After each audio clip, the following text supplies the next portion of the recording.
can slowly, mindfully come out of the meditation. Try to maintain whatever inner peace, inner calmness, and inner awareness that you have developed for as long as you can. Okay. Now we shall officially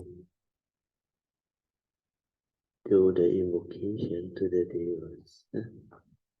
Then the basics of the ordinary chanting book.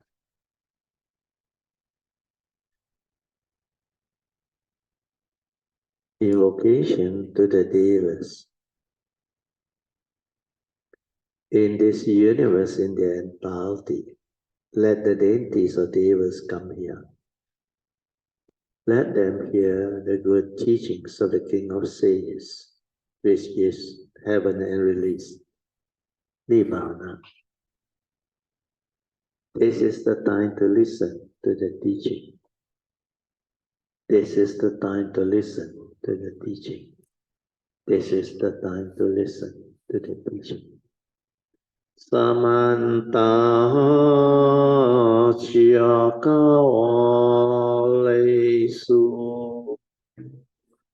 Atra Gachantu Devata Saddhammang Munirajasa Sunantu Sakamokadang Dhamma savanan kalo ayang padanta Dhamma savanan kalo ayang padanta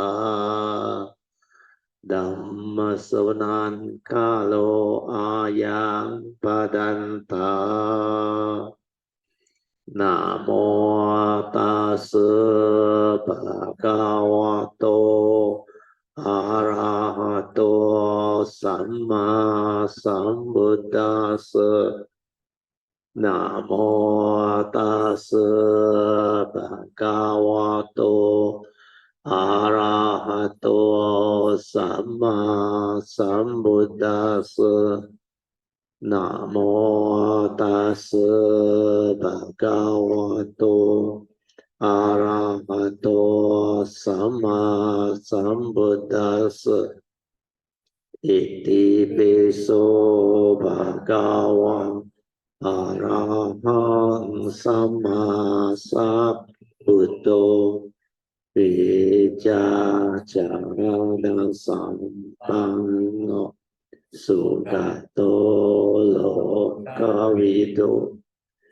Anotero Purisa Masarati Satta Deva Badosana Buddho Bhagavanti Swakato Bhagavatam Dhammo Santitiko Akaliko Ehipaseko Opadayiko Pancyantam Veditato Vinohiti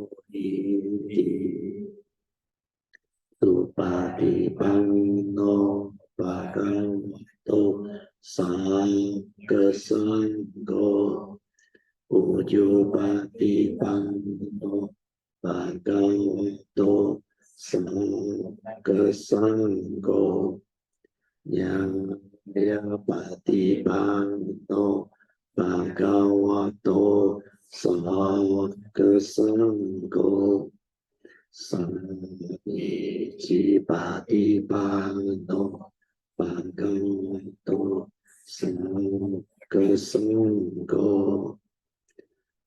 Tidang Cattari Purisa Yogani Atta Purisa Pugalam Esam Bhagavato Sangha-sangho Ampuneyo Ampuneyo Dhammakeneyo ya ekam nemo anu kampang punyan ketang lokan samati sadhu sadhu.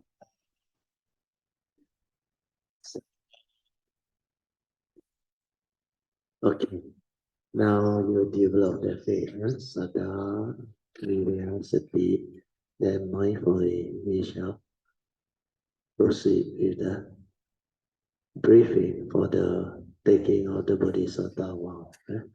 So today is a very auspicious day, 22nd October 2023 is a Sunday. So this taking of the Bodhisattva vow is very important.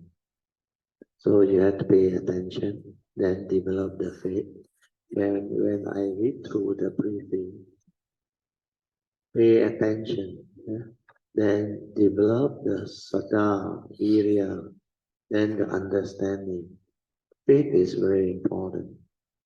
When you have the faith, when you are sincere, you can take this with effect, very effectively.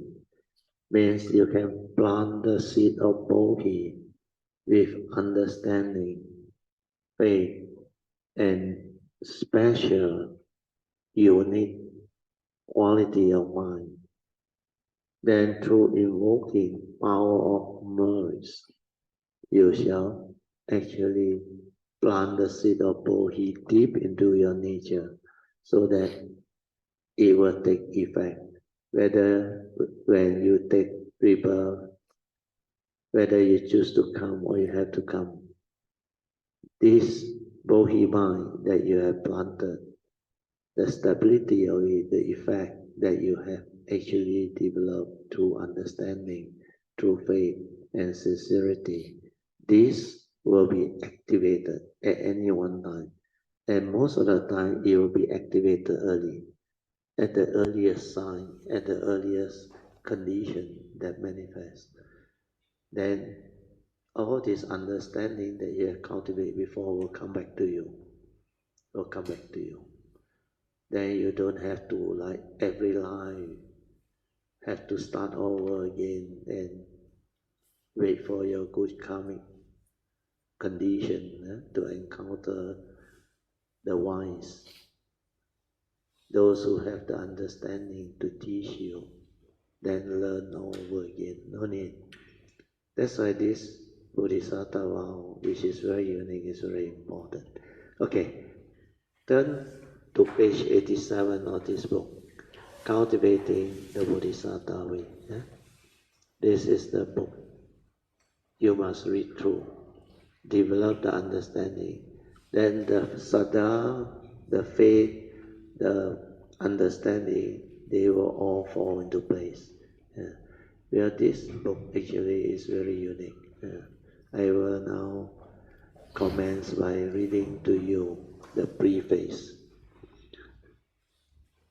Initially is the title, Cultivating the Bodhisattva Way, based on the direct transcript from the recorded talk of the 4 Dhamma classes on the topic Walking the Bodhisattva Way and the taking of the Bodhisattva vow as conducted by me. This one is in the year 2016. But the book was transcribed and printed for free distribution on the 31st July 2017. Okay, now turn to preface. Content, you go back and read it out. So page 2, preface.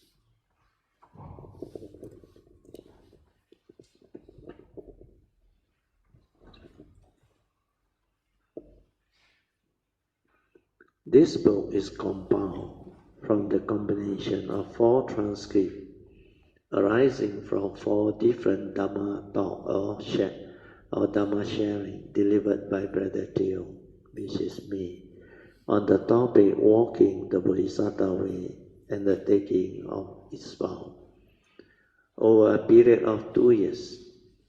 The first talk was delivered on the 2nd of January 2015. Oh, sorry, 2015. We started early, not 16.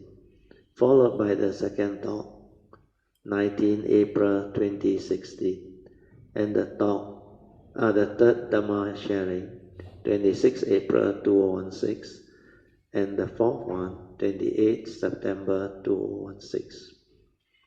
It is Brother Theo's sincere wish that all Dhamma friends, spiritual practitioners, seekers of truth, and cultivators of the way will be able to make use of all these enclosed Bodhisattva way Dhamma transcript notes to develop a clear and better understanding of the cultivation of the Bodhisattva way and the Dhamma as taught by the Buddha,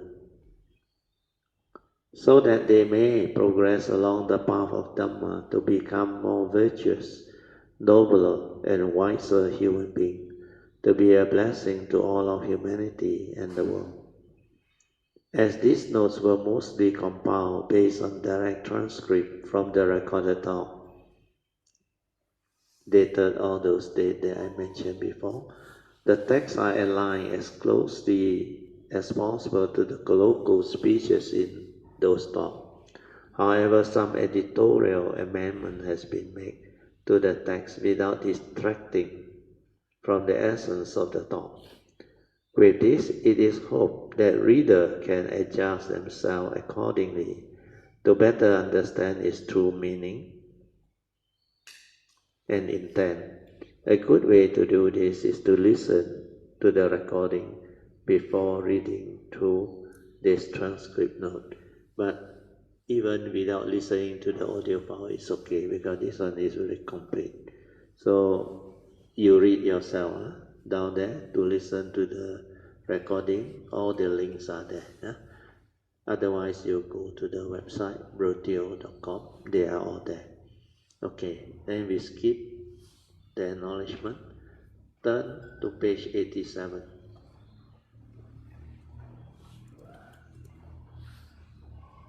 C4 means the fourth session of fourth sharing. Briefing prior to the taking of the Bodhisattva vow. So this briefing is very important. So now I repeat it to you so that you can develop the understanding and the faith and prepare yourself so that when you take the Bodhisattva vow, it can be very, very effective. Okay. Now I will do the briefing before we take the Bodhisattva vows. The Bodhisattva precepts and aspiration and the 4 basic vows. I will guide you along.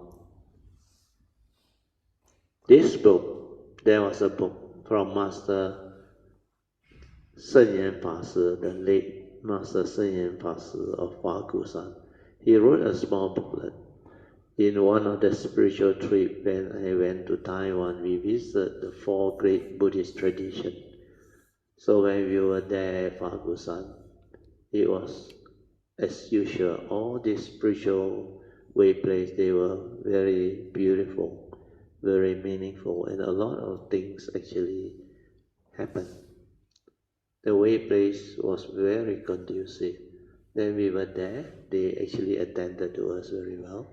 Then we actually had many beautiful encounters and activity. Then in between, when we were there, very strange.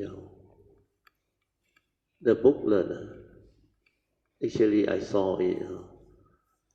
Then when I got hold of the booklet, it's a very thin booklet, small floor, like 3 by 5 inches or what. Bodhisattva vow, just mentioned that. Yeah. Then I flicked through. Then when I flicked through, I saw the Bodhi mind, the 5 stages of Bodhi mind. Then I said, hey, this guy is not bad. How come he understands this? Then when I came back, that year, the email came, then everything happened, requesting for the Bodhisattva way. Then I received that book, that I read through. Then I started to develop all the causes and conditions to actually started the delivering of this sharing. I think Pamasuri was one of them. Then he actually, full of faith, decided to volunteer to organize the first session, auspicious session, like I told you, 1st of January 2015. So that was how it all started. Then later on, Yun Chan went to Taiwan again. Then he took back this book, The Method or No Method. Then, because he always hear me teaching, method and technique never define the meditation, you remember? So because of that, he find this book very interesting. So it's meant to be. So he bought the book back. Then he passed it to me. He said, "Brother, I present it to you." Then I read through. I actually understood what is said inside. It was a retreat experience by Sun Yin Pastor. Then he described a lot of things. So because of that, I mentioned this book, The Method or No Method, came last Sunday where Sister Yun Chan had an appointment with me. She was so kind as to take me and my wife for dinner together in Raymond. After that, she told me that she went to Taiwan. She followed the tour organized by Tzu Ji, the English section group. But this time she went to visit Master Sun Yan's Fa Kusan again. Then she brought back 2 books. One of the books is this book, The Method of No Method. And she said, just like Brother Theo's teaching, on method never defines the meditation. Means method and technique are just a series of instructions to do things, and nothing to do with the meditation. So for those who don't understand what is meditation, they will believe that the method defines the meditation. That's the reason why he never used the word meditation. He said method of no method. When you meditate with a method, it means you don't understand what is meditation. Method is just a skillful means with some instruction to train your mind. She asked me, "Brother Theo, do you want to read this book? The title is so interesting," and she passed it on to me. And initially I thought it was just about meditation, but it turned out to be a retreat conducted by Master Sun Yan in the year 1990 at their Fa Kusan branch in New York, USA. This book became a bestseller, and it is indeed a very beautiful book. He taught silent illumination, which was the meditation that he learned all those years. So his silent illumination teaching is in fact quite similar to what I teach, except that I use another word to describe it. I call it silent mind in pure awareness.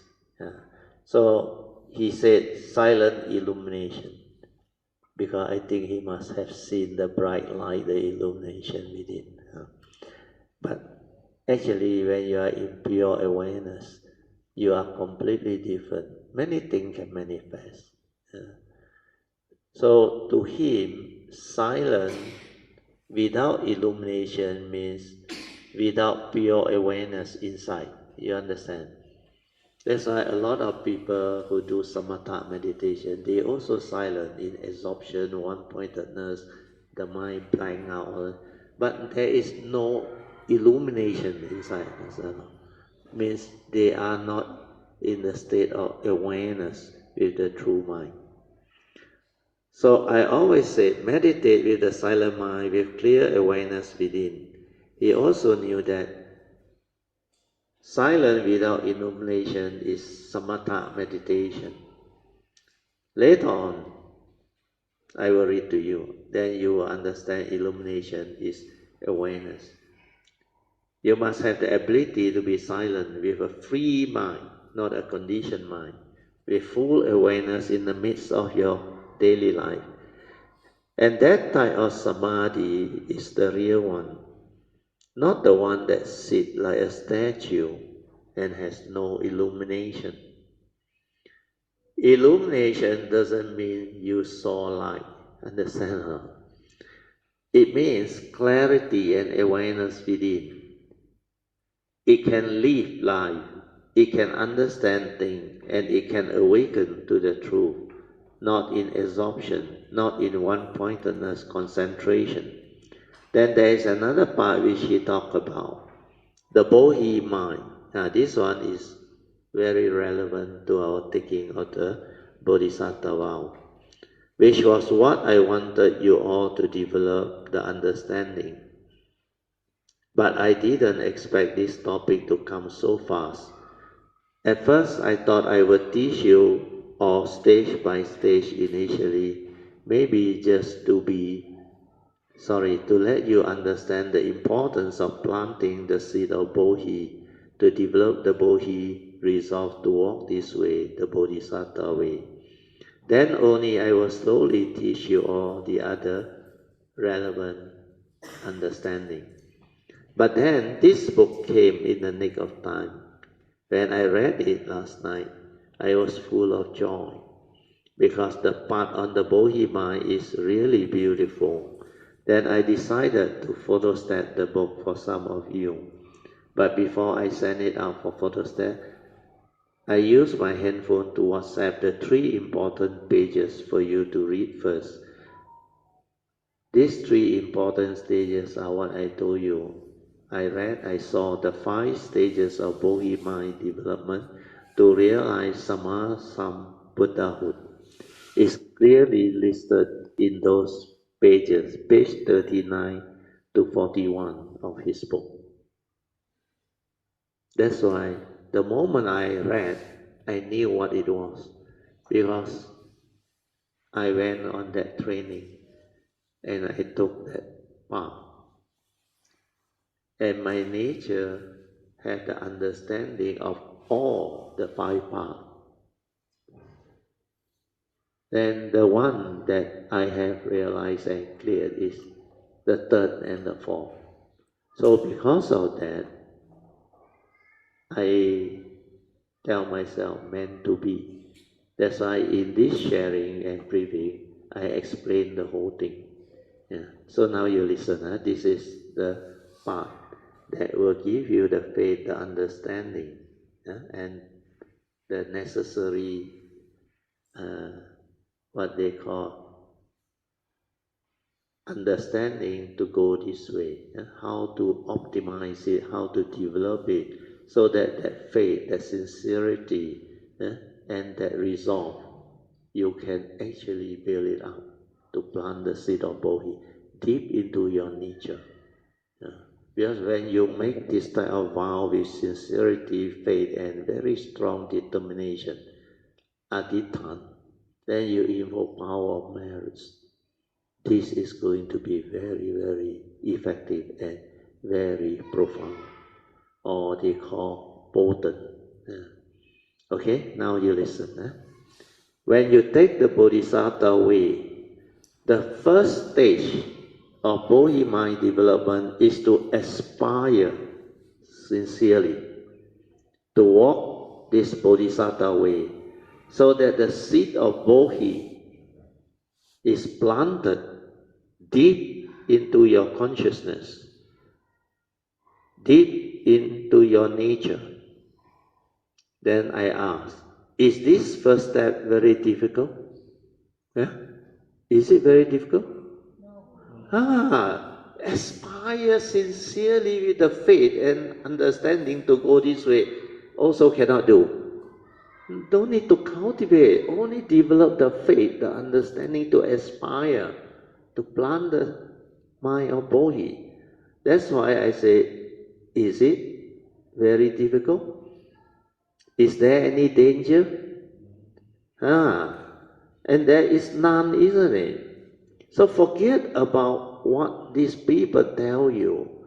Those who don't have the understanding, They put fear into people. They say, don't play. Taking the Bodhisattva vow is a serious matter because it involves aeons and aeons of cultivation. Meaning the ego is there. Delusion is there. You think you walk the path. You think you want to become Sama Sambuddha, then you find it too long, too tiring. The ego is manifesting. Sakaya Ditthhiya, and then you want to cut short. You want to become Arya, Arahant. Then without the understanding, you simply say this thing, the danger is there. Meaning the ego is there, the delusion is there, and the fear that arises is from delusion. And these people who say all these things are not much different from those rigid. Sorry, pardon me for saying that. I put in bracket, not all. Rigid in certain sense. Theravada Buddhists who doesn't believe, those who doesn't believe in Mahayana teaching. And they go around telling people that Mahayana teaching is not the real teaching. Some even tell you not spoken by the Buddha, Sakyamuni. If you do this and put fear into those who has potential or who are potential aspirant, how to pronounce this word? Aspirant, who wants to walk the Bodhisattva way, to plant the seed of Bodhi, then do you know what will happen to you? You will be what? Obstructed. Read that word. Obstructed. Karmically means karmic obstruction from receiving what? This Mahayana teaching. For many, many lives to come, it will block you, obstruct you. That's the reason why recently there were at least two. We are during that retreat when I conducted at least 2 or 3 Kalamita who came and talked to me on this matter because of what they had heard and read from other sources and what people tell them. They say, going this way is very dangerous, they told me, because a lot of things you cannot realize and do, and there are a lot of restrictions too. Some even quote the sutta, don't know from where they hear the sutta. And that one, I don't know what sutta is it.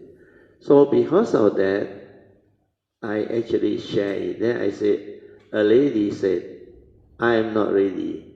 I don't have this type of quality. Then I replied, please do understand that all these are your thoughts telling you. This is not wisdom. What have you got to lose by making all this Bodhisattva vow aspiration and the taking of the 4 basic vows? Does it cause you any problem or harm? Or it only benefits you? You remember the Kalama Sutta? What is the advice of the Buddha to the Kalamas? They say religious teacher come and go. Everyone telling them their religion is the only truth and the best. So the Buddha advised them,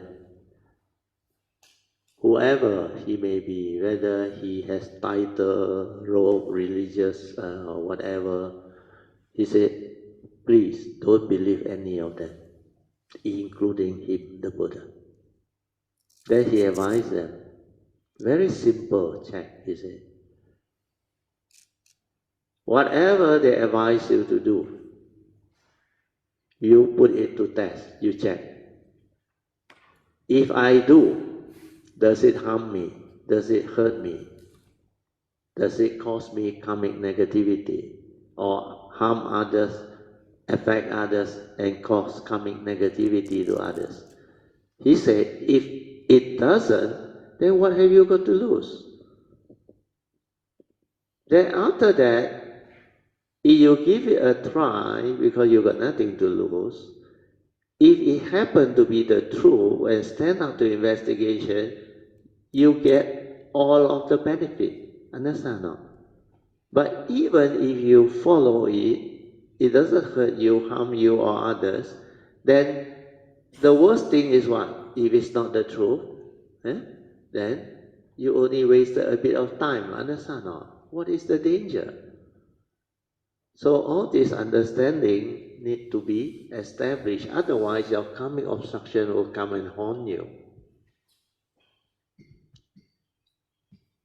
So I continue. All these are quite simple inquiry. And the four basic vows didn't even say you cannot do this or you cannot do that. It is no different from just taking the precept, except now you vow through an understanding which is even more beautiful and more extensive.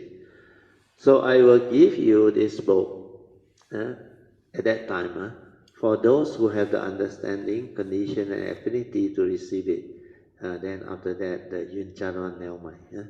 I think she cannot find the book, the original book.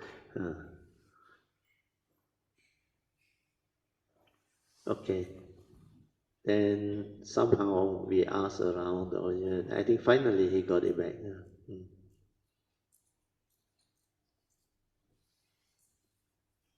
Okay, so now C5, cultivating the Bodhisattva way. Those who can see their WhatsApp, because that day I WhatsApp to them, can refer to it while I read out the part on the 5 stages of Bodhi mind development. This book is based on a meditation retreat conducted by Master Sun Yen in the year 1990. There are 2 parts to this retreat. The first part was conducted by Master Sun Yen himself, and the second part is based on a very famous Zen master or Dhamma master Hong Tzu teaching. It seems Hong Tzu is the 2nd generation disciple of Hui Neng. You know Hui Neng? 6 patriarch. 2nd generation, means the direct disciple's disciple. So the 6th patriarch, Hui Neng, these are the very beautiful teachings. So Master Hong Tzu taught silent illumination meditation. I think Master Sun Yen Fa Sư must have learned from him. Both are very beautiful sharing and teaching. I like this part where he said, the 5th day of his sharing. Today is what day of our retreat? Also 5th day. When he spoke on the topic, arousing the Bodhi mind, say me that, how to plant the seed of Bodhi, how to arouse the understanding, the faith, the sincerity, and how to make the affirmation, how to invoke power of merits and wholesomeness, to make sure the causes and conditions are planted for it to be activated, for it to manifest in all your future coming. It will activate that Bodhi mind once planted successfully with faith, sincerity, understanding, and great affirmation. It's like you know this is so beautiful, so important, and this is what you want. You go all out. You make that affirmation, that determination, that adithan. Mahayana call it the vow. So this is what you need to do. To have the Bodhi mind or Bodhicitta is very important, because in the Tibetan tradition, you always hear them talk about Bodhicitta, to arouse the Bodhi mind.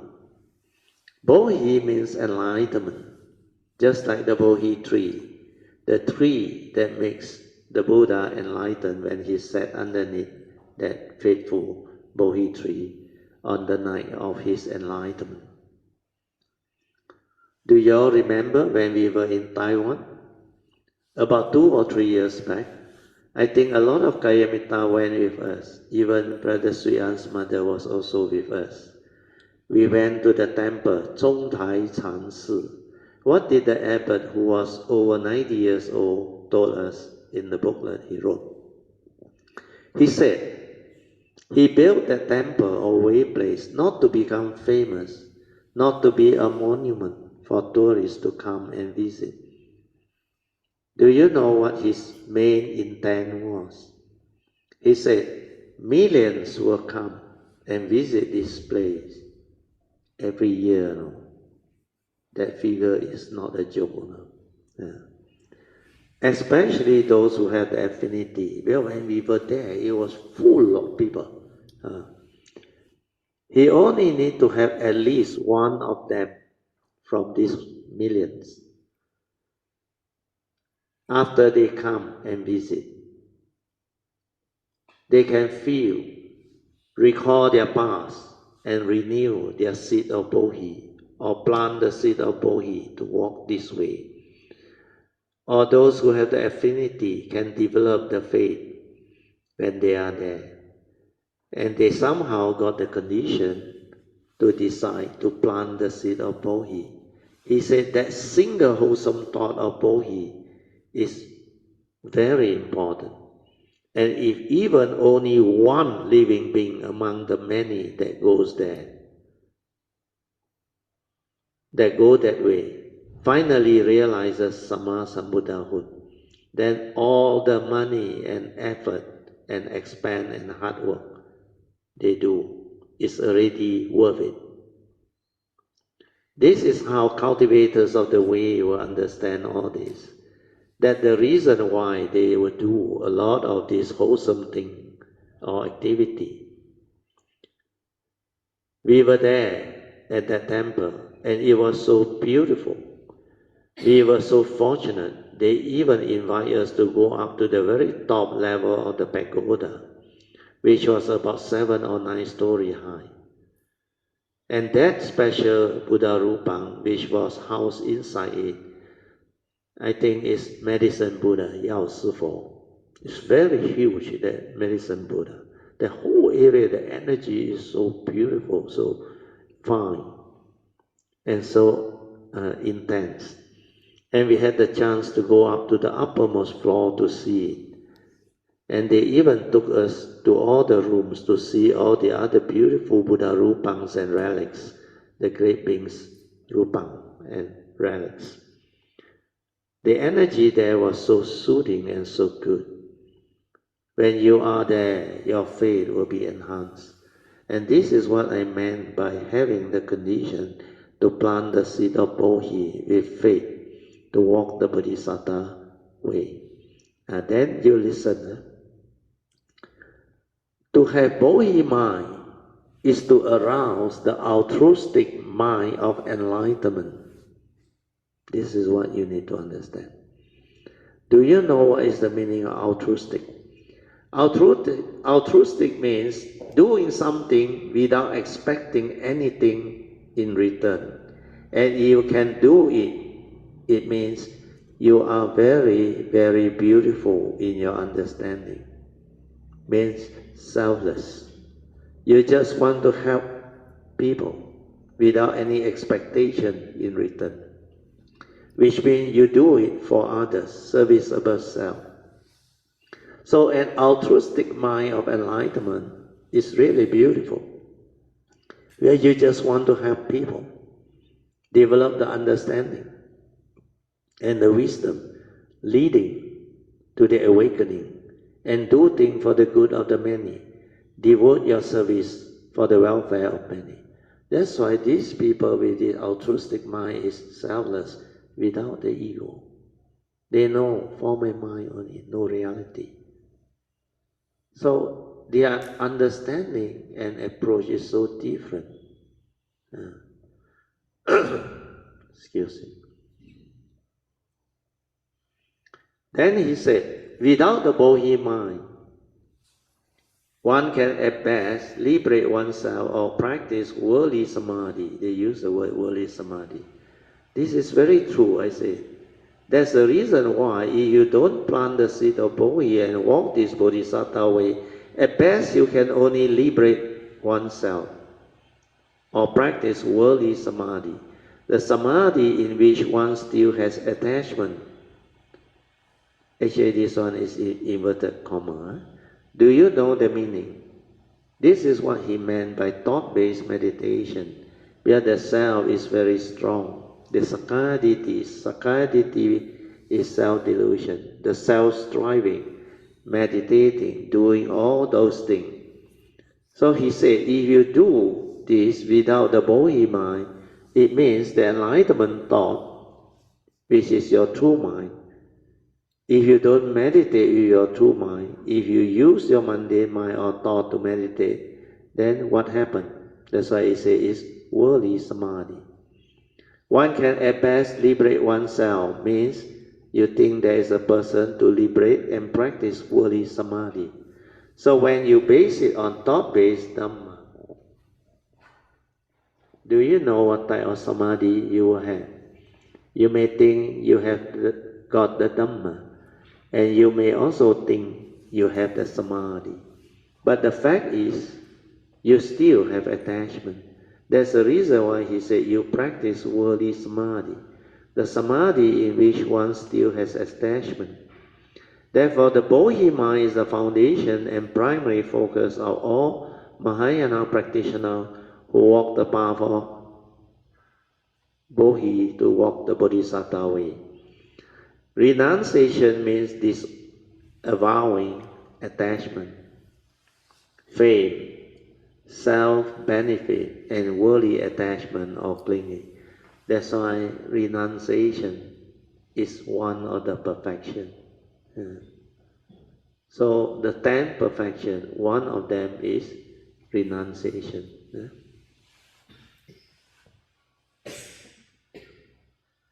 As our interest in worldly phenomena diminish, what happens is our self-centeredness or the egoic mind also diminish.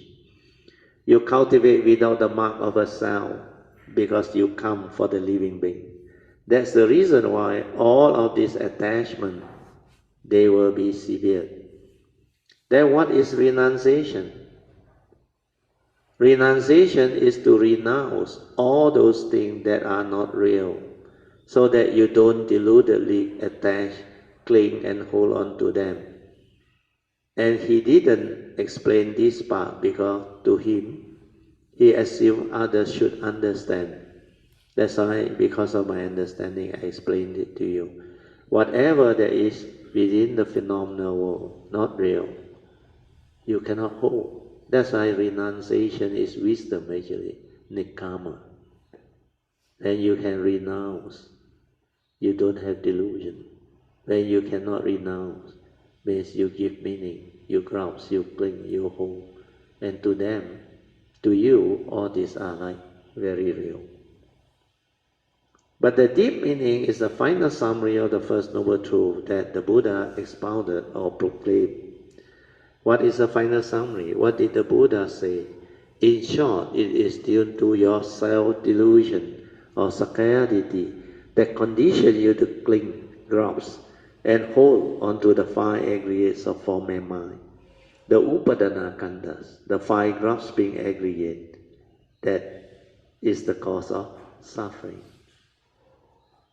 That's the reason why craving is the cause of suffering. Because when you grasp, cling, and hold, you have craving, and you want things your way. You believe all these are real, your fame, your reputation, your form and mind, your physical body, your attachment, your clinging to your possession, your wealth, your loved one.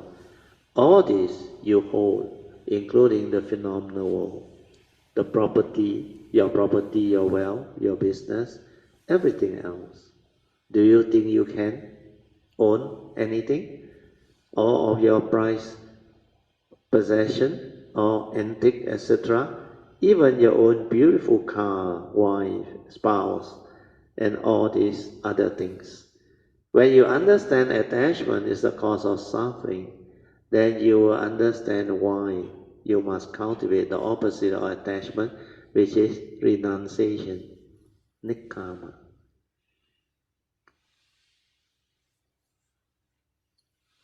You renounce the world, the phenomenal world. You renounce all that which is unreal, condition arising, and dependent originating. So that is the reason why when we took the vow to sever all the section and all suffering, what are you cultivating? Yeah? Renunciation. Otherwise, how can you severe all affliction, resection, and suffering? It's because you have that wisdom that can allow you to actually severe them. Of course, the other way is, excuse me, you have to endure, understand? Enduring is because condition like that, things will be like that. You have to endure before help come, before people who can actually help you arrive. Excuse me, I need to have a drink.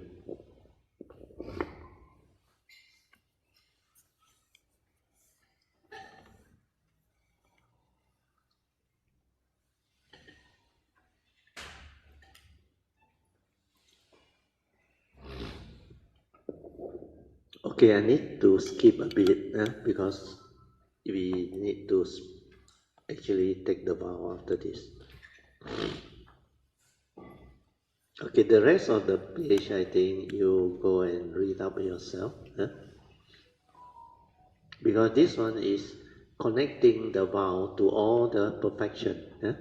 That's why the 10 perfection has a lot to do with the 4 basic vows. Okay, then go to page 94.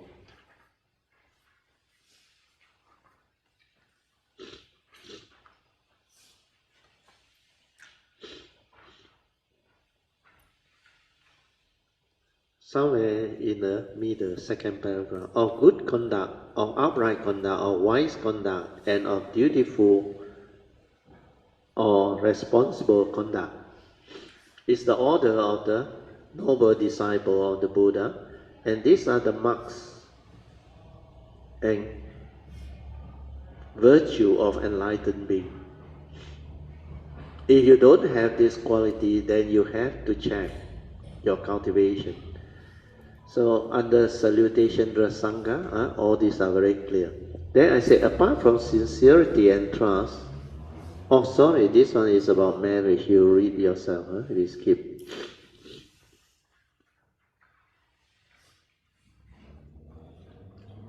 Okay, then we turn to page 97. Okay, maybe turn back one page, 96, the last paragraph. Oh, sorry, the second last paragraph. Unless we generate the 4 basic great vows, we should not consider ourselves Mahayana practitioner or cultivator of the way who walk the path of Dhamma to become Sama Sambuddha. The Zen practice is basically Dhamma cultivation. When we cultivate in the spirit of the Bodhi mind to fulfill the 4 great vows via Zen meditation, it is no difference from normal Dhamma practice, where we also establish a goal and a direction. We walk towards this goal according to our own pace, and we walk on this path towards our destiny, guided on the path by renunciation and wisdom. We will have wisdom to help others. We have talked about the Four Noble Truths, the 3 marks of existence, or characteristics of existence, universal characteristic, the Bodhi mind, and the 4 great vows, and we have learned how to sit in silent illumination. The purpose of all this is to terminate affliction, meaning suffering, self-importance, sakaya-ditti, grasping and clinging. We do all this so that we will be in a better position to help others. Then we use the above essential Dhamma cultivation and wisdom to cut off all the section in ourselves and help others to do the same.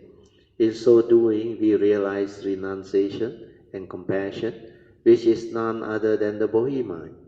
That's the reason why when you are no longer deluded, you don't cling, you don't attach, because you have the wisdom. And that's also the reason why you can renounce all of the illusion.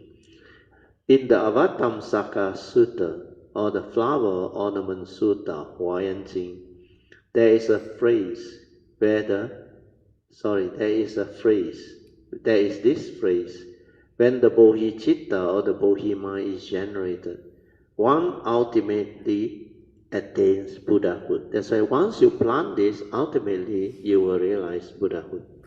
That's why you need to plant that seed of bodhi, so that it can arise the causes and conditions for you to be reminded of this cultivation, your vow and understanding, life after life. Means the bodhi mind once planted successfully, it will activate itself and remind you, then connect you back to the cultivation. This is the teaching of awakened mind.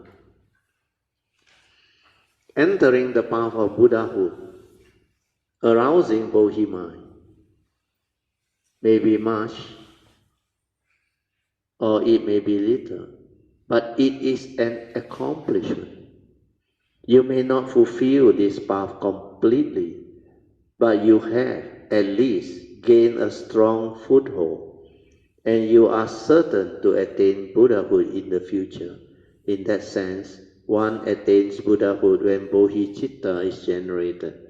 Someone who gives rise to bodhicitta or the bodhi mind and also vow to benefit all living beings is a true Bodhisattva. Then we come to the stages of bodhi mind development. This is the one I will finish off, then we can start to prepare ourselves to take the vow. Then come the stage of bodhi mind development. This is the one I want to share with you all tonight. Arousing bodhi mind establishes one on the path to Buddhahood, but it is still an embryonic Buddhahood.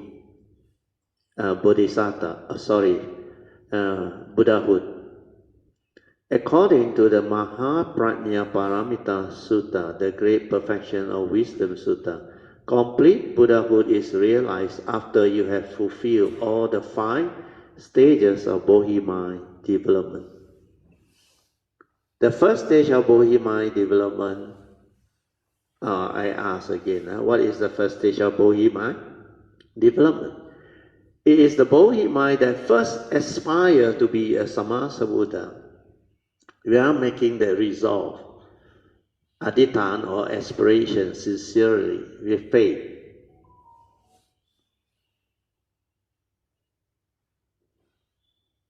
And you are willing to persevere. See? Faith, sincerity, and perseverance to realize it. So the first stage of bodhi mind cultivation is very simple, and everyone who has the condition, sincerity, faith, and understanding, and determination, you should be able to make this aspiration and affirmation to plant the first seed of bodhi, to walk this way, for you have got nothing to lose. Then you can go on to develop wisdom through your cultivation of the 4 basic vows. Then you will have then when you have developed the wisdom, what will happen to you? The bodhi mind that subdues affliction will arise, which means you are able to subdue all affliction or vexation or suffering, meaning no more suffering, meaning you are already wise. That is the second vow. Hence, you are no longer deluded by the phenomenal world and the conditioned world. That is the second stage of bodhi mind development. Understand? First is to aspire to go this way, very easy. Second is vow to endure and severe all vexation, affliction, and suffering. To do this, you must have wisdom. You must have the perfection of nikkama, renunciation. And you must have some form of wisdom leading to the perfection of wisdom, which is the 3rd basic vow of the Bodhisattva. Okay, then the 3rd stage of bodhi mind development is the bodhi mind that illuminates Buddha nature as enlightenment. Means you not only awaken, become enlightened via the sainthood way, but you manage to illuminate that nature within, your true nature, until it becomes so clear, which means you connect to the gateway to your nature. You are able to transform and illuminate that nature within. That's the reason why the third stage will make you a true Bodhisattva. The gateway cultivation via the fourth support trust, which you will do later on in the cultivation, unless you have your past cultivation and the condition to support you. After this third stage is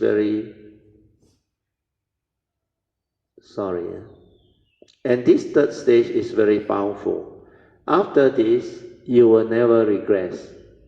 Understand? No? Means your path is guaranteed 100%. Never regress, put away, pusa. Means you can never fall back already. Before that third stage of Bodhi mind development, before that cultivation, actually Bodhisattva still not sure. They cultivate, then they fall back. Cultivate, fall back. But once you hit the third phase of third stage of Bodhi mind development, when you locate the gateway and can actually illuminate that nature, means you develop until that trust, the fourth support, until that nature become very clear and very, very beautiful. Means you can illuminate until that whole nature inside there become very, very bright, very clear, and very complete. And during that time, you will not fall back anymore. You will not regress anymore. So your heart area here, front and back, the whole thing, finally become like hollow, nothing inside that. It doesn't mean it's physically hollow, please. Hollow means you have developed the transformation that nature has actually transformed until like truly empty inside there. And that nature, very, very unique one. I also don't know how to let you understand. Because this one, it's just like the great being's nature. Now, once you reach here, the gateway, then your nature will start to evolve.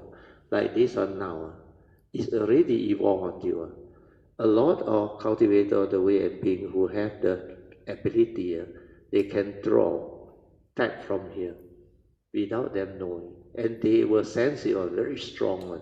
And this one cannot be depleted on. The more people draw, the more enhanced it becomes. Then the more I share Dhamma, I deliver, the stronger it becomes. So all this, as you develop the cultivation, you will know. Okay. Then after that, we read on. The third stage is already very powerful. After this, you will never regress. Then after that, you move on to cultivate Bodhi mind that renounces samsara. This is phase 4 or stage 4 to attain Buddhahood. This means you already know samsara is just form and mind, not me, and no reality. That's the reason why you will renounce samsara. Because to you, samsara, I got no more problem, understand? You can just say bye-bye. Because you would like to come, understand? You won't go and worry like the thought-based people. Wow, take so long, or aeon and aeon, or you sure you can? Where got such thought? Because once your nature illuminates that thing, the form and mind become very clear. Samsara is nothing. Actually, samsara is like what the Heart Sutra say. When you realize true emptiness is wonderful existence, that's why you keep on coming. That's why some of the great beings, like Dizangwang Pusa, Kuan Yin Pusa, Pusen Wensu, you know why they want to remain as Bodhisattva? They can actually realize Buddhahood because no point, understand? They like to do this work, they like to keep on coming. And they already know, no different, to realize that Samasam Buddhahood is sooner or later. When they want that condition to arise, it can actually happen. But in the meantime, their nature is very, very happy and contented to do what they are doing. And they take that type of vow that prevent the Sammasambuddhahood from arising or no. Like Tizang Wang Pusa, you know, one of the vow is what? Not until hell is empty of hell beings will he attain Sammasambuddhahood, full enlightenment. You think you use the word what? You cannot use the word stupid. You think he doesn't know how to perfect himself. It's because he purposely put that vow so that he can stay very long in that stage of Bodhisattvahood, to remain, to do what he wants to do. Then like a lot of people say, you vow, the first basic vow, to take a cross and liberate the limitless living being of the 3 period of time. You think how long it takes? Unending, understand? But it doesn't mean that that will hinder them. Because once the perfection is finished, it's up to that nature, how he wants to develop it. So all this understanding, when you cross this cultivation, when you reach all these stages, you will understand. Okay, I read on. That's the reason why you will renounce samsara. You won't be afraid of it anymore. You won't worry about it anymore. Even when the thought tell you the way may take aeons and aeons of cultivation. So how to take it? How to walk it this way? It's crazy, people will tell you. That's just the thought telling you. That's the reason why the deluded one dare not do it. Dare not do all this because they don't understand. But the 4th stage, oh sorry, should not be but. By the 4th stage, this delusion is no more. That one, I think, typo, mistake. That's the reason why it was, it can renounce samsara. For samsara is just a phenomenal world of consciousness, condition arising, causal phenomenon. You must know how to come. That's the reason why one of my teachers told me, if you know how to come, you will know how to return. You can return to the source. If you don't know how to come, then what happens? All these are due to your delusion, because you don't know who you are, what you are, who takes you here. The law of karma, which is your good friend, actually take you here. And every life you come, you also don't know what is going on because of your self-delusion, sakkayaditthi. You only complain, have fear, worry, anxiety, sorrow and lamentation to pay back your karma. Then every time blame people. Why am I like that? Why am I so unlucky? Why is God so unfair? But in the past, when you did all this to others earlier on, you didn't ask all these questions yourself in the same way. But when karma hits back at you, where you reap what you sow, you complain and you cannot understand why you are so miserable. Which is,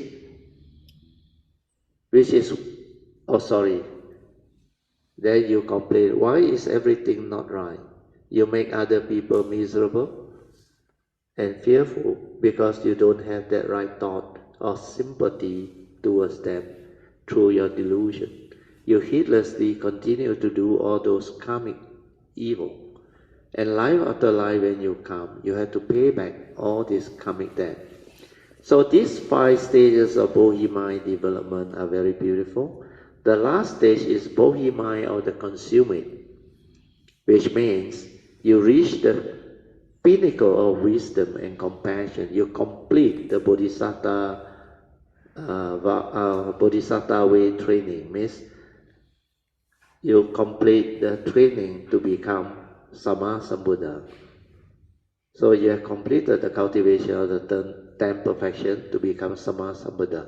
Then Master Hsien say, Where do you stand within the 5 stages of Bodhisattva or Bodhi mind development?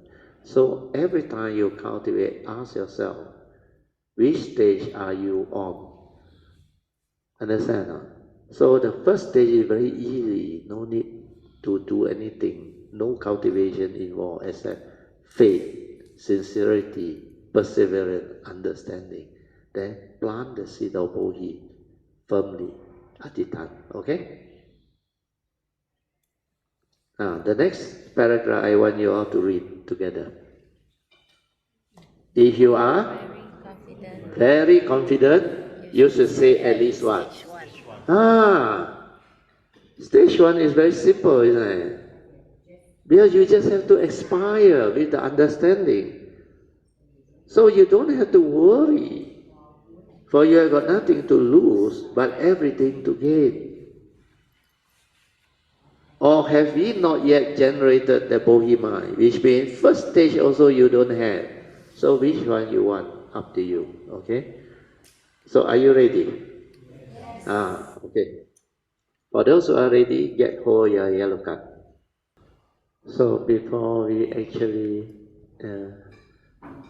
do all the necessary salutation, then invoke the power of mind to take this Bodhisattva vow and other things.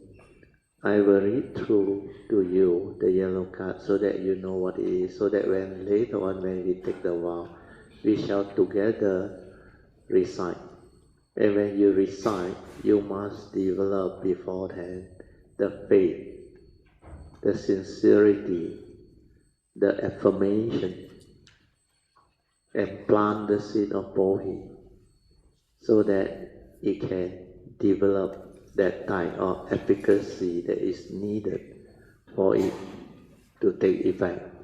Then all of your future cultivation will be taken care of, because this particular Bodhisattva vow, before you take it, it involves making a special aspiration or affirmation to go this Bodhisattva way. And once you fulfill these 3 special aspiration or affirmation, you are home.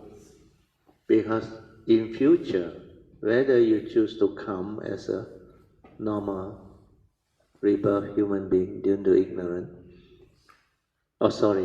you have to come, or you choose to come as a Bodhisattva, all this understanding that you have vowed and made affirmation will be with you. It will be activated by itself. Even non-sasana, it will arise.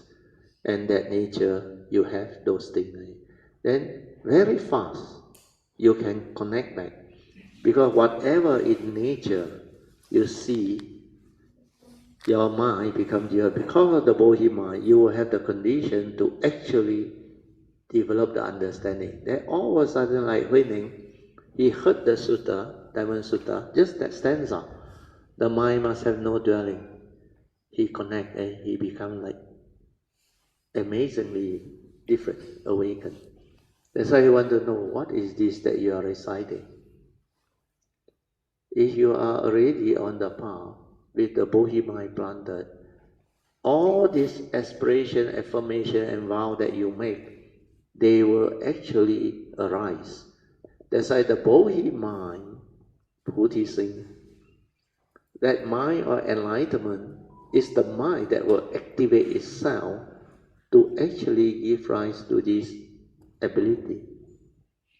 And you vow because you want it to be part of the conditioned world's existential law.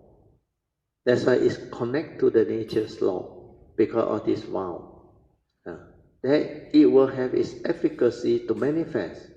Understand not? You remember during the Buddha's time, Devadatta and him, because of the Bengal incident in the long distance path, he, out of jealousy, hatred, and selfishness, he vowed he wants to go after the Bodhisattva that has yet to become Sambuddha, Sakyamuni later on. He vowed, life after life, to chase after him to get back the Bengals and all that. And because of that vow, he keep on taking birth together with Sakyamuni. That's why end up finally the cousin. But because he took the wrong way, with the wrong view, wrong thought, do the wrong thing, he end up miserable. So vow, when you do, if without understanding and virtue, if with heedlessness and delusion, it will go the other way. I like the saying, Hokkien people know, Tua ho tua pai, understand? You know what Tua ho tua pai, no? If it's good, it's hell or good. If it's heedless, deluded, it's hell or miserable. Means good, but big good is it. Pai, tua pai, big bad. Although the language, direct translation, the meaning doesn't stand out. But in Hokkien, it stands out. Tua ho tua pai. Mandarin got it. 大起大落。大起大落。大落。大落.大起大落. Okay. So get ready. I just read through so that you know. Taking of the Bodhisattva vow. First, you make the special aspiration to walk the Bodhisattva way. This will put you firmly on the first phase or first stage of Bodhi mind development. That's not. So you invoke power of merits. You develop the faith, the sincerity, the understanding. Then you actually determine adhitan. Because through your faith, your understanding, your sincerity, your determination, you want to go this way and you know the importance and beauty of it. So you really vow. And how you vow? Like playing poker, you silence everything in. Means you invoke what? By the power of whatever blessing and wholesomeness that this nature of yours, although when you chant yourself, I put mine. But when I read it to you, it's yours.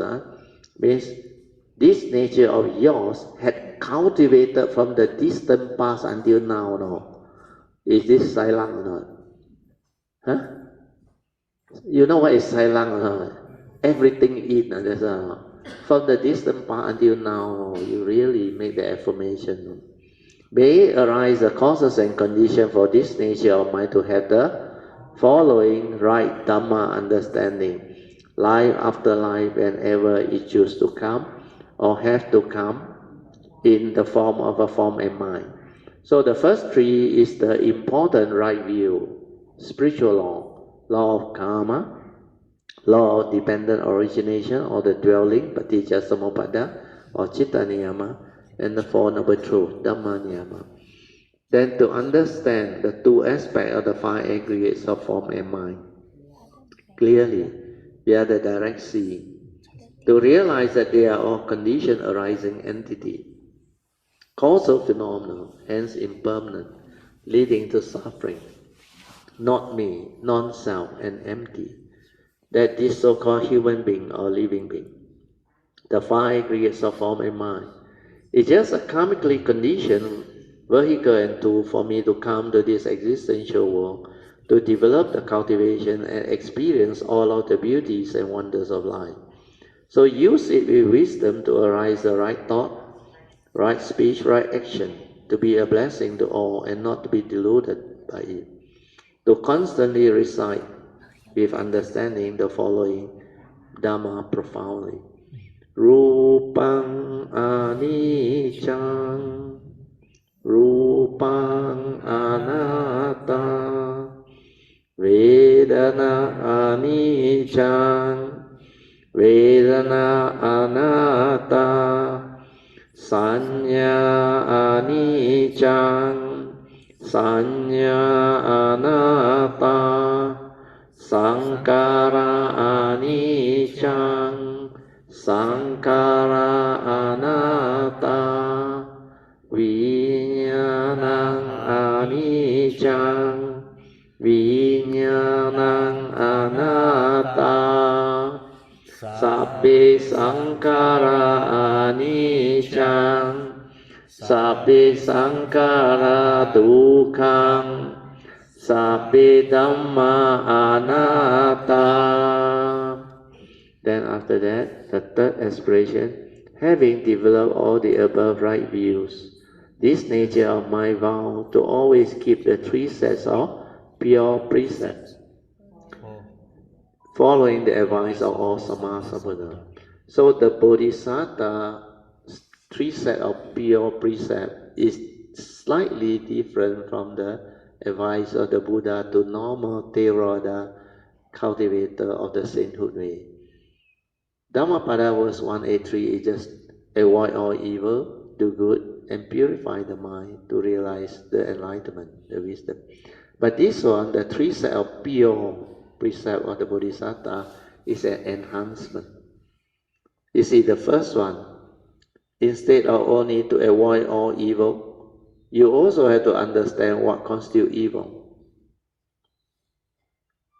In bracket, the three evil roots of greed, hatred, and delusion are evil. Then expand on it, contemplate, and reflect. Then after that, to cultivate, instead of all wholesomeness or whatever wholesomeness, wherever there is condition, you cultivate all virtue and blessings. Mangala Sutta, blessings, leading to the perfection of them all. See, so much more extensive. You don't only do good now, but you cultivate all virtue and blessing so that you can perfect all the 10 perfection. That's why their pure, three sets of pure precepts are very extensive and very different. So you need to cultivate all so that you can perfect them all. Then the last one is, instead of purifying your mind to realize enlightenment the same way in the here and now, they cultivate wisdom to liberate and take across all sentient beings. Means this one is similar to the third basic vow of the Bodhisattva.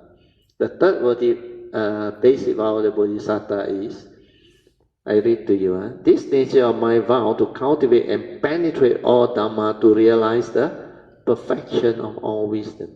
So when you have the third set of pure precept, you will fulfill the third basic vow of the Bodhisattva. Okay? Then the most important one is the taking of the four basic vows. So later on, we will read this with understanding and faith, then with affirmation. So this one is a format by Puxian, which is very good. A lot of Mahayana master or monk that guide people to take the Bodhisattva way follow this format because Puxian actually develop it. I read to you, then you understand. You see, it states that, of course, with the faith, with the sincerity, affirmation, and the understanding, you make this vow. Understand? Just as all the previous Sugata, means these are Sammasambuddha, enlightened beings, the Buddhas, they generated the Bodhi mind of enlightenment when they first started and accomplished all the stages of Bodhi mind development and Bodhisattva training. So too were this nature of mine. You know why I use the word this nature of yours? Because every segment you come, which one is you? None of them are you. Understand? But your nature never change, understand? That nature, like karmic nature, each and every of the karmic action you do form your karmic nature. So each and every of these segments that come, they form your nature. Understand? That's why we use this word. So too were this nature of mind for the sake of all living beings, generates the Bodhi mind or enlightenment. And actually you can add in the word vow to accomplish all stages of the Bodhi mind training or Bodhisattva training so that the seed of Bodhi can be strongly planted within my nature so that it will take effect, understand, with the efficacy and all that.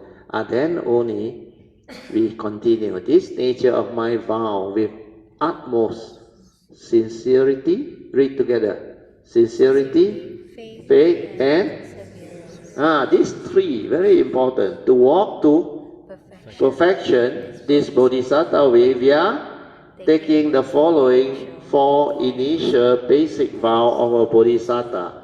Then only we recite. Then next page.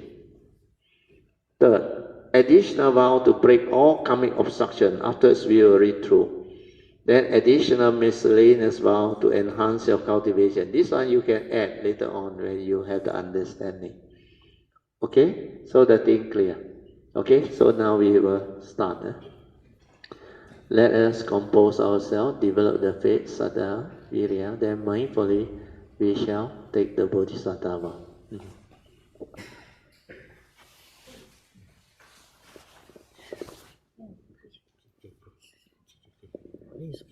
Let us pay respect, triple jam.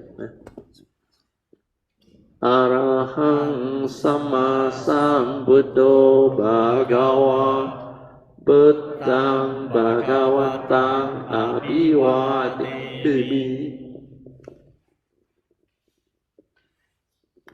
Swakato Bhagavata Dhammo Dhammang Namasami Supatipano Bhagavato Sāvaka Sangho Sanghang Namami. Okay, so now together mindfully, we follow the yellow card, then we recite together. Taking all the Bodhisattva vow. Number 1. Making a special aspiration to walk the Bodhisattva way. Okay, together we shall recite. By the power of whatever blessings and wholesomeness that this nature of mine had cultivated from the distant past till now, may arise the causes and conditions for this nature of mine to have the following right Dhamma understanding, life after life, whenever it chooses to come or have to come in the form of a form and mind. Number 1, first right view. Right view with regards to the law of karma, karma niyama. Right view with regards to the law of dependent origination, or dwelling, citta niyama. And right view with regards to the Four Noble Truth, Dhamma niyama. Then the second right view, together we chant, we recite. To understand the two aspects of the five aggregates of form and mind clearly, via the direct seeing, to realize that they are all conditioned arising entity, causal phenomena, hence impermanent, leading to suffering, not me, non-self, and empty. That these so-called living beings, the five aggregates of form and mind, is just a karmically conditioned vehicle and tool for me to come to this existential world, to develop the cultivation and experience all of the beauties and wonders of life. So use it with wisdom to arise the right thought, right speech, and right action, to be a blessing to all, and not to be deluded by it. To constantly recite the understanding of the following Dhamma profoundly. Rupang anicchang, Rupang anatta, Vedana anicchang, Vedana anatta, Sanya anicchang, Sanya anatta, Sankara anicchang, Sankara anatta, anatta, vinyanang anicchang, vinyanang anatta, sabbe sankhara anicchang, sabbe sankhara dukkhang, sabbe dhamma anatta. Then the third affirmation or aspiration together. Having developed the above right view, this nature of my vows to always keep the following three sets of pure precepts, following the advice of all Sammasambuddha, to avoid all evil and to understand clearly what constitutes evil, the three evil roots of greed, hatred, and delusion, to cultivate all virtue and blessing leading to the perfection of them all, to cultivate wisdom to liberate and take across all sentient beings. And now the second part is the taking of the four basic laws. This one you have to actually develop the understanding and the faith, and together we shall recite it. Just as all the previous Sugata, the Buddha generated the Bodhi mind of enlightenment and accomplished all the stages of the Bodhisattva training. So too were this nature of mind, for the sake of all living beings, generates the Bodhi mind of enlightenment and accomplish all the stages of the Bodhisattva training, so that the seed of Bodhi can be strongly planted within my nature. Then now we will take the basic vow. This nature of my further vows with utmost sincerity, faith, and perseverance. To walk to perfection this Bodhisattva way, we are taking the following initial four basic vows of a Bodhisattva. This nature of my vow to liberate the countless living beings from samsara and take them all across to the other shore. This nature of my vows to endure and severe all dissection and suffering. This nature of my vow to cultivate and penetrate all Dhamma to realize the perfection of all wisdom.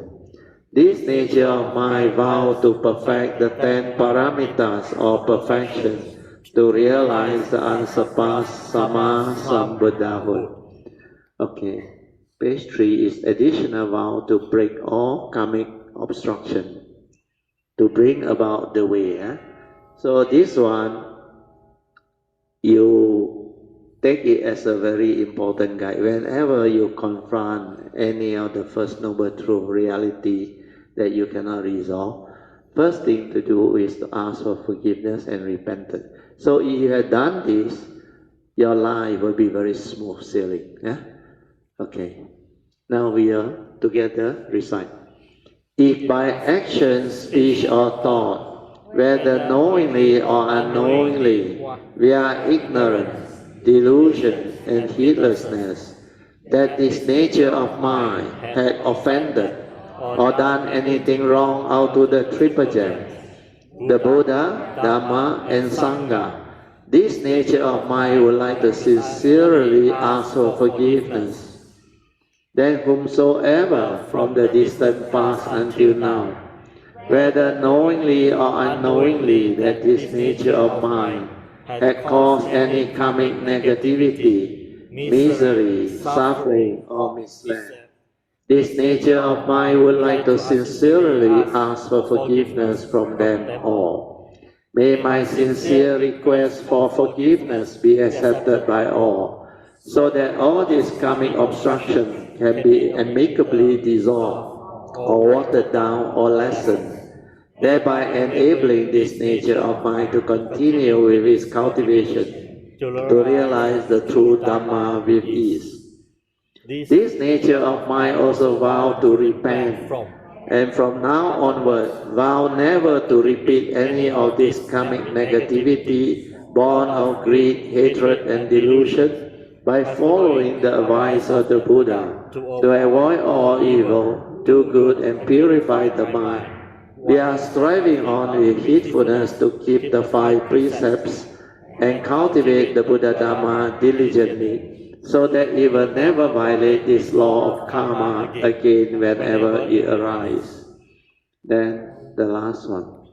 By the power of whatever wholesomeness or merits that this nature of mine had cultivated since the distant past until now, may it arise the causes and conditions for this nature of mine to have the ability to overcome all other karmic obstructions or obstacles amicably, so that this nature of mine will be able to gain back its life, life after life, to walk the path of Dhamma, to fulfill and realize all its Bodhisattva vows. Then the last part is additional miscellaneous vow to enhance your cultivation. Okay, we recite together. This nature of mine vows to be successful in fulfilling all my above vows soon as possible. Wait. We repeat the top one. This nature of my vow to cultivate strong affinity with all Buddhas and Bodhisattvas, and to request their nature's blessing, protection, and guidance always. This nature of my vow to strengthen my 5 spiritual faculties of Saddha, Virya, Sati, Samadhi, and Panya, until they become balas or powers, life after life, so that all the above vows can be successfully fulfilled with ease. This nature of my vow to cultivate extensively all virtue, blessings, and merits to help support my cultivation, so that they will shine forth to aid this nature of mine when needed in time of trials, difficulty, and tribulation while walking the Bodhisattva way. Sadhu, sadhu, sadhu. Okay, we shall pay respect to Triple Gem and all the great beings.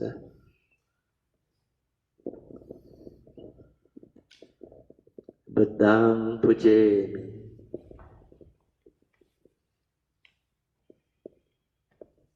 Dhammam pujemi.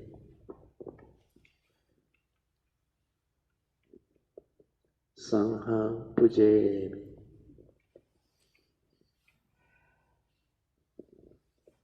Okay, that ends the entire taking of the Bodhisattva vow, and hopefully from now onward, you all, for those who have still not stabilized the taking of this vow, you should continue every day, recite them every morning or every night, is up to you.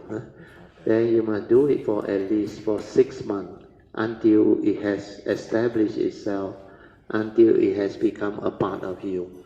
Then the best is until you no need to look at the yellow card, you can actually recite it. Because the reason being, if this life also you cannot commit to memory and develop all this understanding, means in future when you take birth, you think you can recall all this or not? Not easy. So this life you must contemplate, reflect, and do until very, very clearly, until you are very familiar with it. Then in future when you come, this Bodhi mind will activate by itself.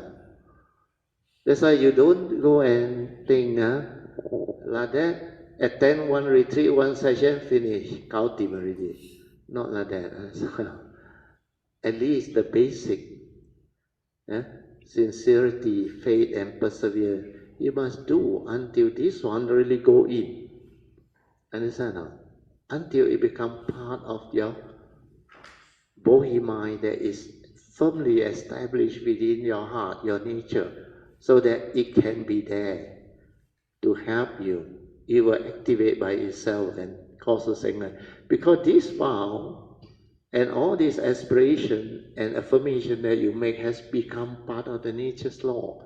where you invoke power of merit, understanding, faith, sincerity, and perseverance, then you continue to cultivate, to fulfill it. That's why it will take off.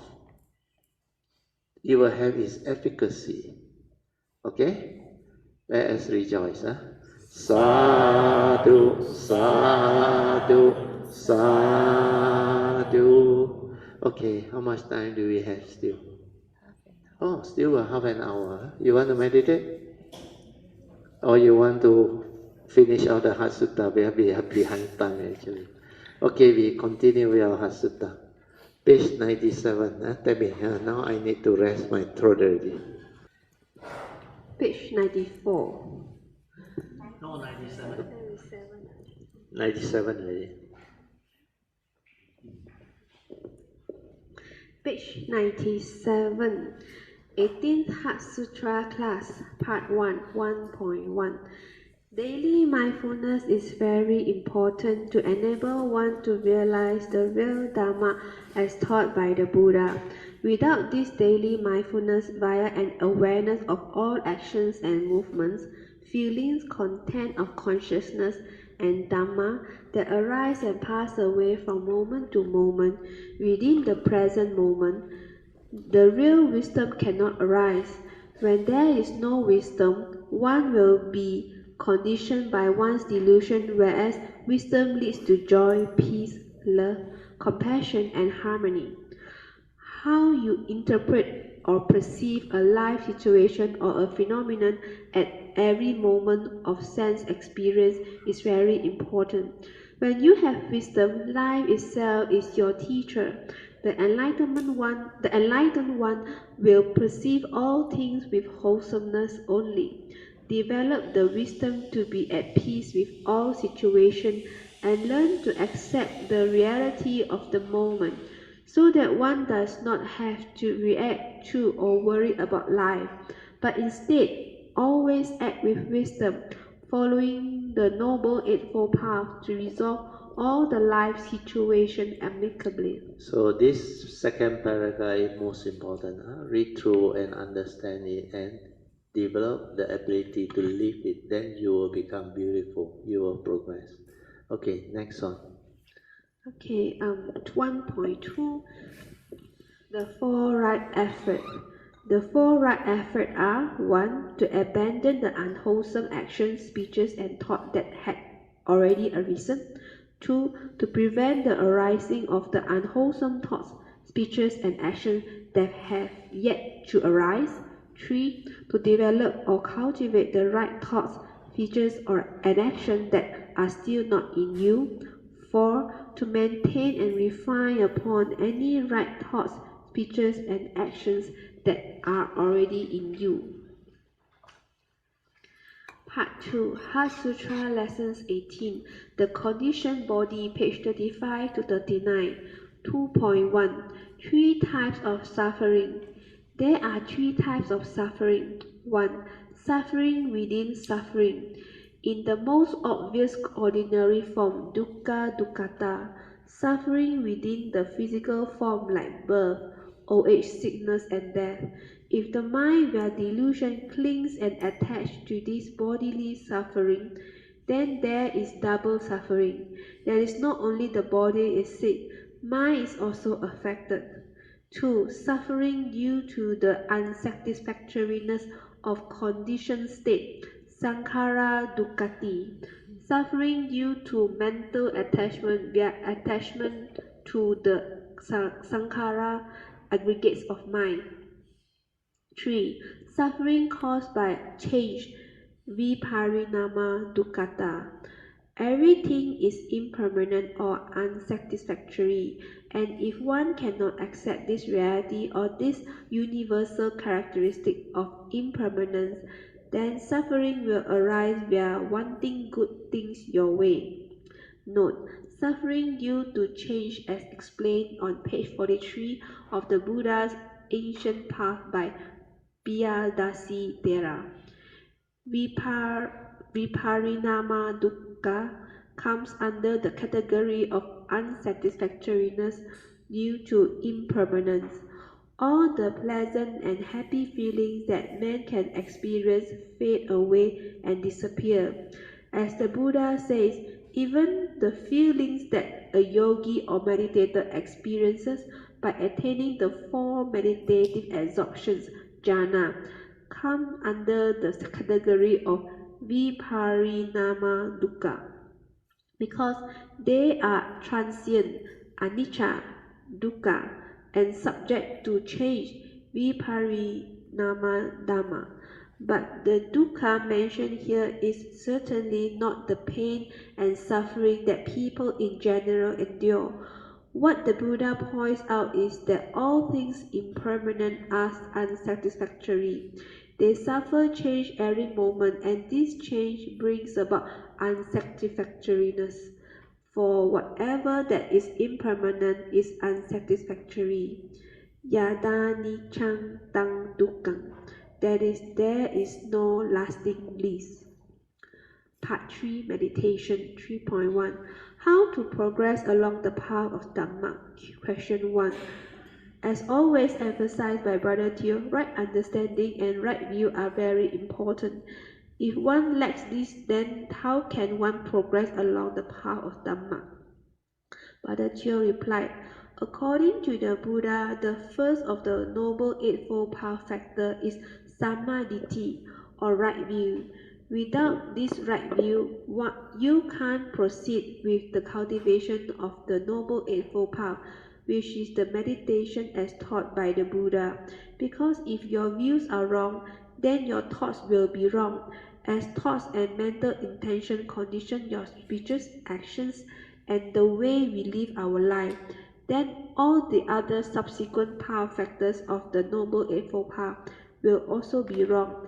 Hence, it is important to have the right view or right understanding as the first path factor within the Noble Eightfold Path. The three right views with regards to all the spiritual laws that govern all of life and existence are very important, and they are 1. The law of karma, karma niyama, the law of mind, chitta niyama, like the 12 links of Paticca Samuppada. 3. The law of all other nature's truth, dhamma niyama, like the Four Noble Truths. Nature's truth, everything that can explain the way things are is truth. The Buddha's advice via Dhammapada verse 183 to avoid all evil, do good, and purify the mind comes from the first right view, law of karma. According to the Buddha, each and every one of us is born of our karma, heir to our karma, conditioned and supported by our karma, and we are what we are because of our karma, which is also one of the 5 daily contemplations that the monks are told to reflect on daily. Hence, the importance of taking care of one's karma. How do we take care of karma? We need to train our mind to be ever mindful or heedful of our mental intention so that our actions, speech, and thoughts are always right and appropriate to avoid all the negative or evil karma while keeping our precepts and cultivating their ennobleness. This will enable us to heed the first 2 advice of the Buddha, and the third advice is to cultivate the 10 steps of the Avijja Sutta, which includes the 4 foundations of mindfulness to purify our mind. 3.2 How to come out of the wrong path? Question 2. When we are on the wrong path, we are having wrong view, how can we come out of it? Brother Teo replied, this is a very good question. Now you can understand the great wisdom of Lord Buddha in teaching us how to make sure that we don't have wrong view or follow the wrong path. We are following his advice to sincerely cultivate the below important cultivation and aspiration. 1. Taking the 3 refuges, Buddha, Dhamma, and the Sangha, with very strong faith and sincerity, where understanding its importance. There is no other safe refuge except in the Triple Gem, where the 4 Noble Truths can be found to realize enlightenment. 2. To make the aspiration by reciting Imina punya kamena, mame bala samagamo, satang samagamo hotu, yavani mana patiya. To evoke the power of merits to enable one to avoid all the foolish and meet with the wise and the enlightened ones so that Nibbana can be realized soonest possible time. 3.3 You reap what you sow. Can this karma be experienced in this life, in this very life? Question 3 You reap what you sow, so can this karma be experienced in this very life? Brother Chia replied, it depends on which chetana or determining thought moment the karma is being committed.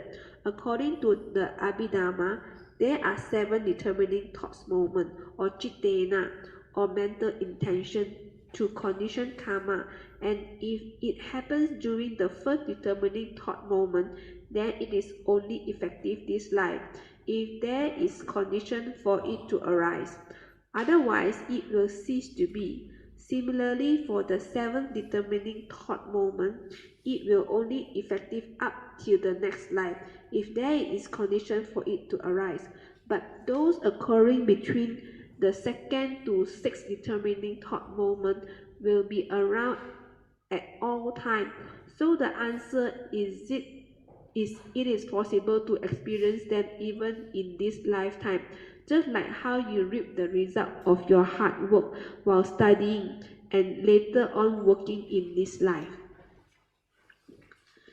Page 102, 19th Heart Sutra class, part 1, 1.1. Wisdom and life situation. With wisdom, one is always at ease, with a lot of harmony in whatever one does. One will also be able to accord and flow with conditions during their waking moments, as in working career environment, as a housewife doing her daily chores, as a normal human being going through life, etc. One will have the wisdom, the ability to resolve all of life issues or situations amicably, without causing any suffering or karmic negativity to anyone, that is, with no mental negativity to deceive, cheat, lie, or take advantage of others. In life, the way one perceives a life situation is very important. If one can perceive a life situation without any negativity, then one will always be happy and at peace with all life situations. If one does not react or stir one's mind, then one will not suffer. To have the ability to prevent the unwholesome speech, action, and thoughts from arising, one needs to develop sati, mindfulness, heedfulness, appamada, and wisdom, panya, to prevent the arising of the unwholesome mental intention that will condition one's unwholesome speech and action. Right thought, speech, and action are conducive for the holy life. The 3 doors that commits karma are chetana or mental intention committed via speech, action, and thought processes. To take care of karma, one needs to be ever mindful of one's mental intention and apply the appropriate right effort and right understanding to avoid all evil, do good, and purify one's mind. Contemplating to develop skillful means of communication and action where arising only the right or appropriate speech and action that will not cause any suffering or misery to fellow living beings is very important. For example, we are having love and compassion, kindness, pleasantness, and gentleness of speeches, gratitude, sincerity, etc. In everything we do can go a long way. Sometimes by being sensitive to say, I'm really sorry and please do forgive me if I have unknowingly caused you any misunderstanding, can go a long way to make people feel good and happy, as opposed to engaging in unfruitful argument that can lead to further misunderstanding and enmity later on. Use only pleasant, gentle, and appreciative speech, and speak tactfully with wisdom, kindness, love, and compassion to help others and to bring about more harmony and happiness. Those who are in the service industry should learn to speak well on the phone and when receiving people. Those who are attending to emergency phone calls must have the ability to use gentle, pleasant, and good speech to calm people down and assist them to handle the situation calmly and appropriately. Words like "May I help you?" and "How can I be of assistance?" are very useful and appropriate. Understanding the importance of applying the four right effort to purify our action, speech, and thought process is very important aspect of the whole cultivation. There are three very important purification needed for cultivation, and they are purification of morality, purification of the mind, and purification of view. These three purification are part of the 7 stages of purification as taught by the Buddha. 1.2 7 stages of purification. Satta Visuddhi. The 7 stages of purification or Satta Visuddhi as taught by the Buddha are as follows. 1. Sila Visuddhi, purification of morality or virtue via keeping one's precept. 2. Citta Visuddhi, purification of mind or content of consciousness, especially the three evil roots via an awareness of how it arises to condition one into negativity, then how to root them out via wisdom to develop the wholesome state of mind. 3. Ditti Visuddhi, purification of view, so as to arise the right view with regards to the law of karma, the Four Noble Truths, and the law of dependent origination, and to cultivate the rest of the Noble Eightfold Path factors. Know the difference between right and wrong view to develop the true understanding according to reality and to see things as they are. 4. Purification by overcoming doubt. Kankha Vitarana Visuddhi.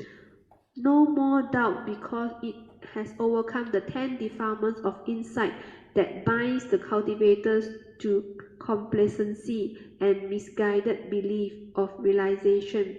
5. Purification by knowledge and vision of what is path and not path. Magga Magga Jnana Dasana Visuddhi. Not path leads to delusion and suffering, whereas path leads to clarity, non-negativity, peace, and stillness of mind born of wisdom. 6. Purification of knowledge and vision of the way. Patipada Jnana Dasana Visuddhi. After understanding the path, one cultivates accordingly to realize the vision of the way. 7. Purification by knowledge and vision. Jnana Dasana Visuddhi. Realization or enlightenment born of the direct seeing or direct knowledge and vision of the way things are without thought. Since meditation is taught by the Buddha is the Noble Eightfold Path, so if one's meditation does not lead one back to the cultivation of the Noble Eightfold Path via heedfulness and sati as taught by the Buddha, then it is not the Buddhist meditation as taught by the Buddha.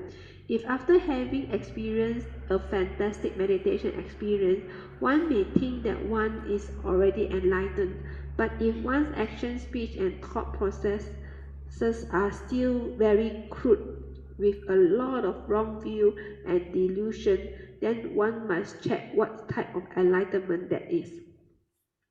Part 2, Heart Sutra Lesson 19. The kinds of suffering, page 43 to 46. 2.1. The 31 planes of realms of existence. 1. The immaterial world, Arupa Loka, consists of 4 realms that are accessible to those who pass away while meditating in the formless jhanas. 2. The 5 material world, Rupa Loka, consists of 16 realms whose inhabitants, the deva, experience extremely refined degrees of mental pleasure. These realms are accessible to those who have attained at least some level of form jhana and who have thereby managed to temporarily suppress hatred and ill will. They are said to possess extremely refined bodies of pure light. The highest of these realms, the pure abodes, are accessible only to those who have attained to the sainthood stage of a non-returner or of the third stage of anagami awakening. The fine material world and the immaterial world together consist the higher heavenly realms. 3. The sensuous world, Kama Loka, consists of 11 realms which experience both pleasurable and non-pleasurable sensual state of mind. It is dominated by the five senses. 7 of these realms are favorable destinations, and it includes the 6 Deva realms and our own human realm. The lowest of the realms are the 4 bad destinations, which includes the woeful realms of the demons, animals, beta, hungry ghosts, and hell realms. Enlightenment, mind that has clarity and wisdom and is no longer deluded.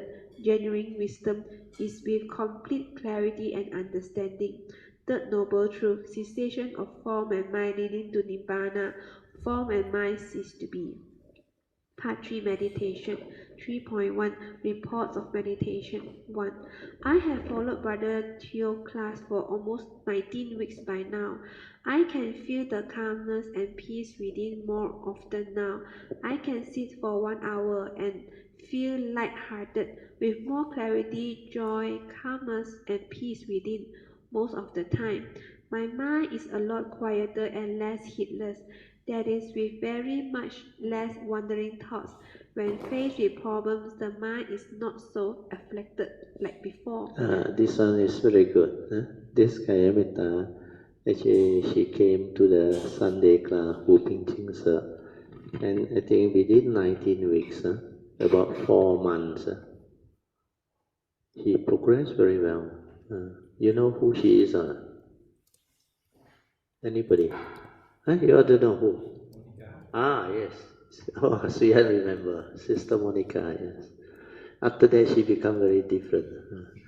Every year, she and Leslie and the sister, they will invite me and my wife for this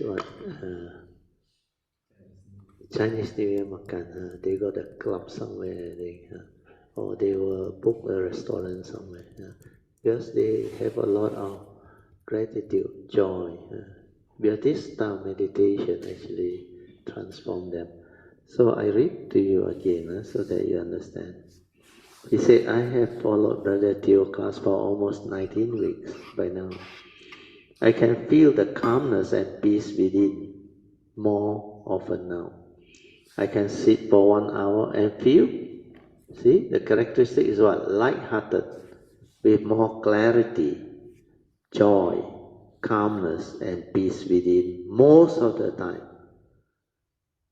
It's no longer that type of sitting that you become miserable and the slough and torpor, the pain, the uncomfortableness, the restless mind, the anxiety, the thought, run here, run there.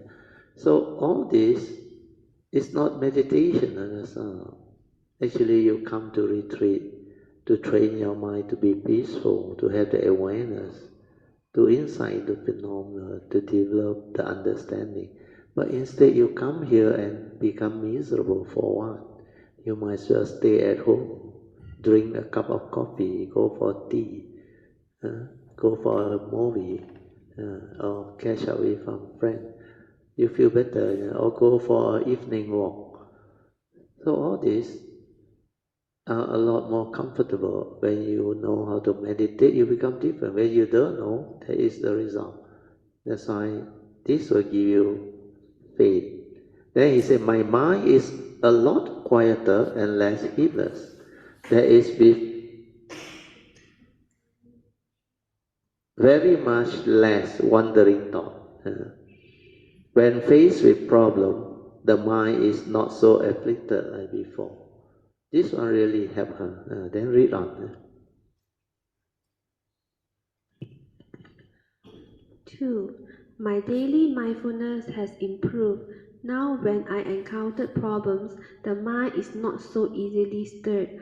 I am now more aware of my mental intentions, especially the negative ones, with the three evil roots, and with this clarity of awareness, I am able to cultivate the four right effort to abandon, to prevent the arising, to promote and to refine upon the various mind states with greater ease. See, this is the example of a Kayamita who really pay attention, then develop the understanding and do it. And the result is beautiful. Next. 3. After cultivating the daily mindfulness, when encountering sloth and torpor, I can just accept the state of sloth and torpor without any intention to do away with it. And this acceptance allows my silent mind in sati to take over and remain in peaceful awareness within. After a while, I can experience a shift in consciousness that makes my mind bright and clear, with a lot of joy and virya. Then the sloth and torpor are gone. So this part, you remember, Akong? The aversion there, it become a mental hindrance. You cannot break free. You accept, be with it, relax, and be with it, or maintain awareness to be with it. Then it will flash through. That is how people can do it and overcome. Then you listen. I reply to her. Brother Thier replied, I congratulated her. These are very good meditative results born of correct meditative cultivation and right understanding. Maha sadhu to you, sister. Always remember, whatever you do in the name of meditation, if it can bring about more clarity of mind with inner peace and awareness to live life with a lot of happiness, joy and understanding, then it is the right meditation. The meditation as taught by the Buddha will also enable you to develop all the wisdom and virtues or wholesomeness born of the cultivation of the Noble Eightfold Path to live the noble life of a noble one. To truly live life, the mind must be in silent inner awareness, to be with the moment to experience all of the beauties and wonders of life. Most living beings are heedless because they think a lot and they are most of the time too busy thinking, planning, and worrying about life. So much so they totally miss out on life. That is, they don't really live. To be at peace with every moment of sense door consciousness is genuine wisdom. To have the clarity of mind and right understanding or wisdom to know how to act and live life to the fullest meaningfully is most important. Thank you. So exactly, the alarm just went off. So let us rejoice. Sadhu, sadhu, sadhu. Okay, pay respect mindfully to Lord Buddha, Guanyin Bodhisattva, and all the Wadhiva. Then we can break for lunch. Okay.